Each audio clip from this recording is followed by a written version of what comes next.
बात तो यह है कि मेरे राज्य की का जो मिजाज है वो 5 साल में परिवर्तन का है और इस बार परिवर्तन होगा।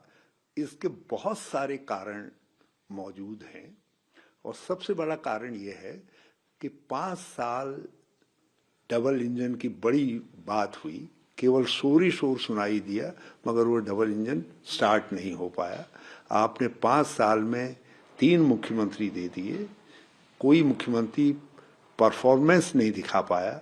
तो एक नॉन परफॉर्मिंग गवर्नमेंट चुनाव में जारी हो, उसको जनता ने दोहराया हो, इसका कोई उदाहरण नहीं है। तो भाजपा अपने नॉन परफॉर्मेंस के कारण हारेगी। लोग इस बात को नहीं भूल सकते कि कोई घर आज ऐसा नहीं है जो महंगाई से त्रस्त नहीं है। तो आपको लगता है कहाँ गैस का सिलेंडर हर व्यक्ति से चीख चीख के कह रहा है कि परिवर्तन लाओ, भाजपा को हराओ। इसीलिए हमने नारा दिया है, बनाइए कांग्रेस की सरकार, गैस नहीं होगी 500 के पार। तो ये वहाँ पे गैस की कीमत तो वही है। नहीं, गैस की कीमत वही है। हमने यही कहा है कि हम इसको कम करेंगे, हम कुछ राहत देंगे करके।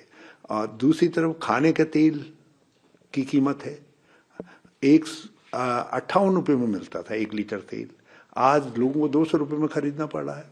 अब सब लोग जान रहे हैं कि वो 200 रुपये में इसलिए खरीदना पड़ रहा है क्योंकि 142 रुपया आपको अडानी जी के जेब में डालना है।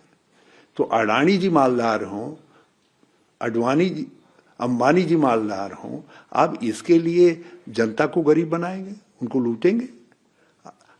कोई चीज है जनता के उपयोग की जो महंगी ना होगी? नमक महंगा, दाल महंगी, हर चीज महंगा, सब्जियां किसान की हैं, केवल सब्जियां कभी कभी सस्ती हो जाती हैं, लेकिन हर चीज महंगी होती है जो किसान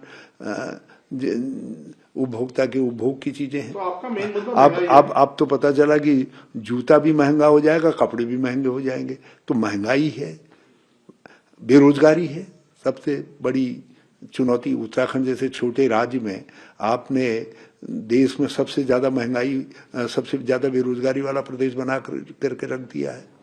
कोरोना काल के अंदर मृत्यु के हिसाब से जो औसत मृत्यु थी, मृतकों की संख्या थी, हम देश में दूसरे नंबर पर थे। तो कोरोना मिसमैनेजमेंट है। कोविड में खास का काम इस बात ने किया कि कुंभ के दौरान टेस्टिंग हुई और उस टेस्टिंग में, कोरोना टेस्टिंग में इतना बड़ा घोटाला कर दिया कि हमारे ऊपर एक दाग लग गया। समाचार पत्रों में छपा कि Uttarakhand Kumbh is a corona spreader. Development नहीं, महंगाई अलग, बेरोजगारी बढ़ रही है, मिसमैनेजमेंट है और पर्यावरण को इतनी बड़ी क्षति पहुंचा दी है। जो नए मुख्यमंत्री हैं, इनका नाम लोगों ने खनन प्रिय मुख्यमंत्री रख दिया है। कोई नदी, नाला, गाड़, गधेरा ऐसा नहीं है जिसको इस दौरान नहीं खोद डाला गया है। भ्रष्टाचार की सड़ांस से सारा सचिवालय महक रहा है। आचार संहिता लगने के बाद सैकड़ों ट्रांसफर कर दिए गए। ऐसी स्थिति आई कि इलेक्शन कमीशन को इंटरवीन करके एक सेक्रेटरी को हटाना पड़ा और उनकी जगह पर नया सेक्रेटरी नियुक्त करना पड़ा, जो इस बात का एक्नॉलेजमेंट है कि ये गलत हुआ है।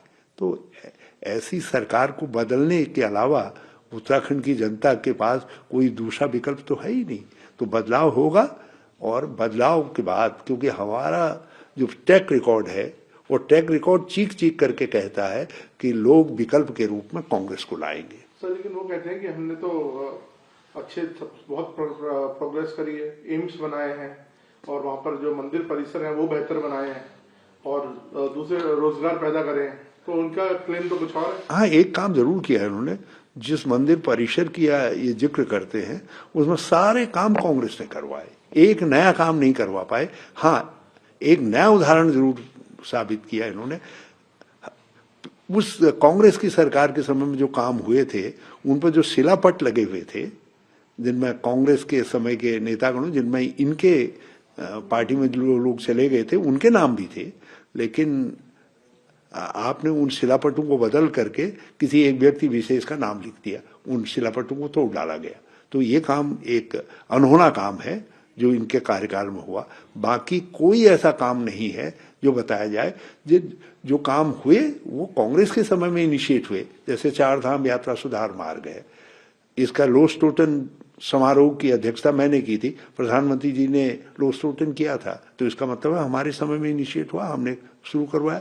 रेलवे की बात करते हैं, वो उसको नेशनल प्रोजेक्ट के रूप में मनमोहन सिंह जी की सरकार ने बजट में व्यवस्था की, पैसा दिया, सारी चीजें मंजूर हुई। सोनिया जी की तरफ से एंटनी जी ने उसका शिलान्यास किया। हाँ, इतनी जरूर इन्होंने कृपा की कि एक रेलवे लाइन जो है बागेश्वर टनकपुर को तो इन्होंने बंद कर दिया, मगर इसको बंद नहीं किया, ये काम इनको पूरा करना पड़ा क्योंकि इसमें काम चल गया था, ऑलरेडी इन्वेस्टमेंट हो चुका था, इसलिए और पैसा उपलब्ध था। तो इनको सर फाइट ट्राइपार्टाइट है या बायलैटरल फाइट है आपकी और बीजेपी की, या आम आदमी पार्टी की? ये सीधी फाइट है, कोई और पार्टी नहीं है। हमारे यहाँ मिजाजन जो है दो ही पार्टियों को लोग पसंद करते हैं और राष्ट्रीय पार्टी को ही जो है ऑप्ट करते हैं। कांग्रेस और भाजपा का ही स्ट्रक्चर है। दूसरी पार्टियां कोई अस्तित्व में आना भी चाहे तो उत्तराखंड जैसे राज्य को समझने के लिए उनको पर्याप्त समय चाहिए। जब 5-10 साल समझ लेंगे तो उसके बाद फिर वो दावेदार के रूप में आगे आ सकते हैं। आप कह रहे हैं आप कोई फैक्टर नहीं है? मैंने कहा ना कि तीसरी पार्टी के लिए कोई गुंजाइश वहां रही नहीं।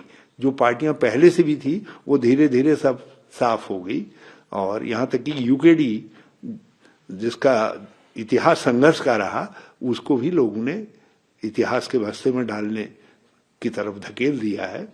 तो किसी नई पार्टी के लिए तो सवाल ही नहीं होता।